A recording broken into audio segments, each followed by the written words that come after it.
بسم الله الرحمن الرحيم waxaanu casharkeena hore ku qaadanay oo aynu marinay laba qof oo wada sheekeysanaya oo qof uu adin kala goys ka murkucday ama wax ka soo gaareen dabadeetana uu dhakhtarka aaday maanta casharkeena waxaanu ku miteleynaa qofkii oo dhakhtarkii tegey ama aynu ka sheekeynaynaa qofkii oo dhakhtarkii tegey iyo siduu dhakhtarkii ula hadlay Hallo, ich habe mir den Fußknochel verstaucht. Ich habe mir den Fußknochel verstaucht. Hallo, ich habe mir den Fußknochel verstaucht. waxaan ka dhaawacmay ama waxaan ka murkucday oo aan ka sirgaxday xalay waxaanu qaadanay fetreten oo aynu ku qaadanay sirgaxasho ama murkucasho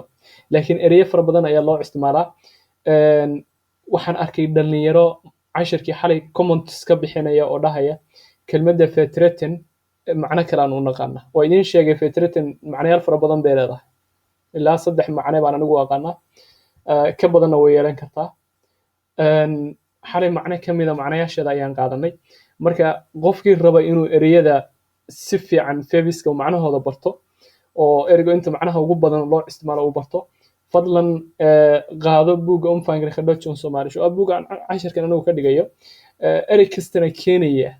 macnayaashiisa oo dhan fast inta macno loo isticmaalo Soomaali buu ku keenaya waliba ku turjumaya marka haddaad rabtid inaad ereyada macnayaashooda koobtid iyagoo jimlooyin waliba ku jira tusaalayaal ah af Soomaaligan ku hoos qoran yahay ayaa heli kartaa marka buugga ka raadiya laakiin anigu maadaama casharo noocan samaynayo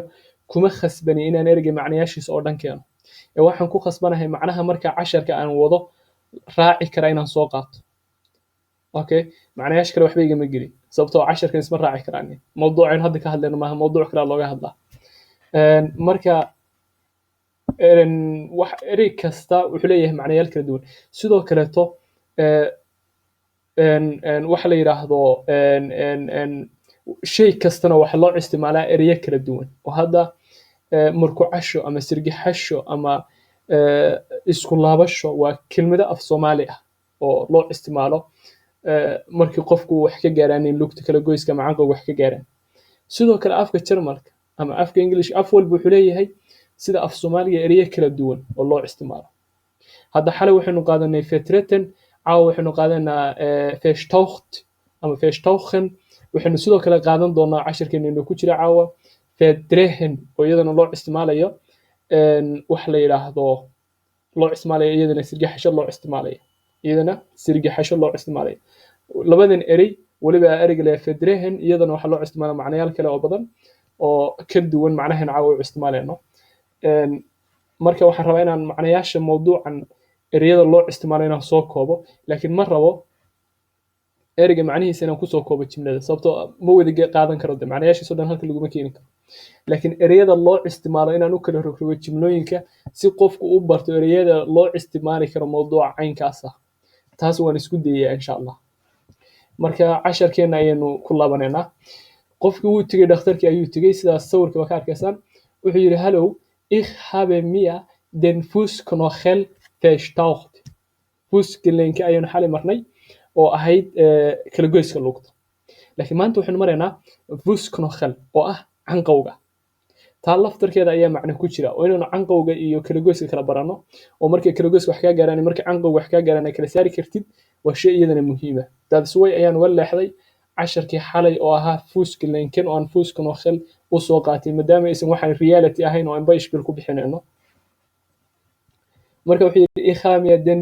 Fußknochel verstaucht canqowga lugta ayaan isku laabtay canqowga lugta ayaan ka sirgaxday ama isku laabtay ama ka murkucday ninba sidoo yaqaano auf welchem Fußknochel lugtee ka murkucatay auf welchem Fußknochel hast du dir verstaucht lugtee ka murkucatay qofkan wuxuu yiri lug baan ka murkucday marka lugtee ka murkucatay canqowgeeda der Linksfuß lugta bidixda ah wie hast du dir den Fuß verdreht sidee uga murkucatay lugta sidee sababta sheeg xagee kaga murkucatay sidee u murkucatay als ich das Haus der Treppe untergehen wollte als ich das Haus der Treppe untergehen wollte aniga oo doonaya inaan jaranjarada guriga ka dego habe ich den Halt verloren aniga oo doonaya inaan jaranjarada guriga ka dego ayaan waxaan lugta ii baxday. Halt verloren waxa weeye lugta ii baxday. marka waan siibtay iyo lugta ii baxday iyo waan turunturooday iyagana macno gaari kala leeyihin oo la iskuma khaldi karo. haddaad turunturootid waa inaad tirahdaa waa turunturooday. haddaad siibatid waa inaad tirahdaa waan siibtay. haddaad lugta kuu baxdo waa inaad tirahdaa lugta ii baxday. sida af soomaaligaba aysan macno u qaadan karin. waa inaad macnayaal kala duwan ay u noqdaan. waa inaad iyada luqad walba macnayaal kala duwan bay leedahay. waa inaad ginaw u sharixi kartaa. waliba markii meelahan caafimaadka la joogo iyo dhakhaatiirta waa inaad si fiican bishrayban ugu samayn kartid ama u sharixi kartid sida wax kuu gaareen. haddii kale si khaldan baa lagu daweynaya. marka wuxuu yidhi alles ich das Haus der Treppe untergehen wollte anigoo raba inaan guriga ka baxo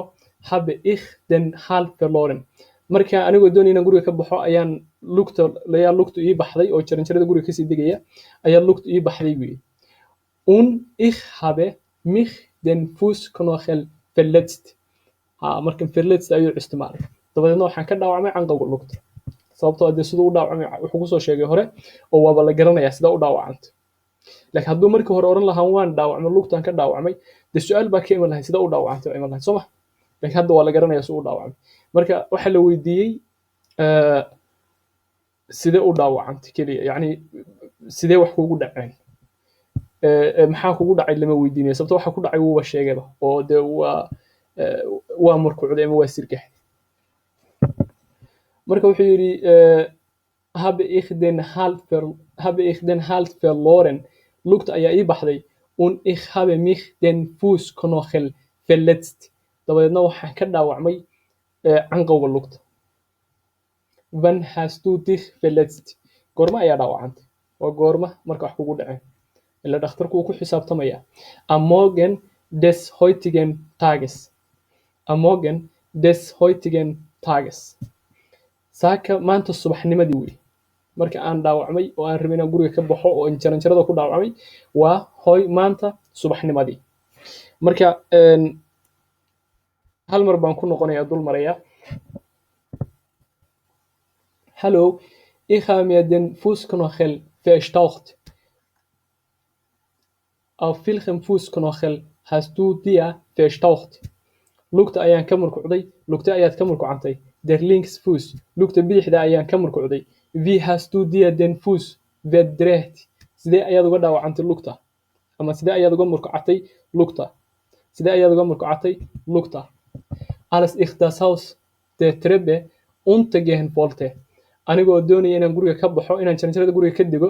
anigoo doonaya inaan jaranjarada guriga ka dego habe ich den Halt verloren waxaan ii baxday lugta waxa ii baxday lugta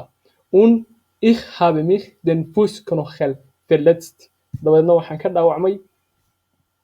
canqowga lugta. wann hast du dich verletzt goorma ayaa dhaawacantay am Morgen des heutigen Tages halka ayaynu maanta casharkeenu ku joojinaynaa intaynu cashar dambe isugu soo laaban doono insha allahu sida ayay nabadgelya idinku dhaafaya wasalaamu calaykum waraxmatullaahi wabarakaatu.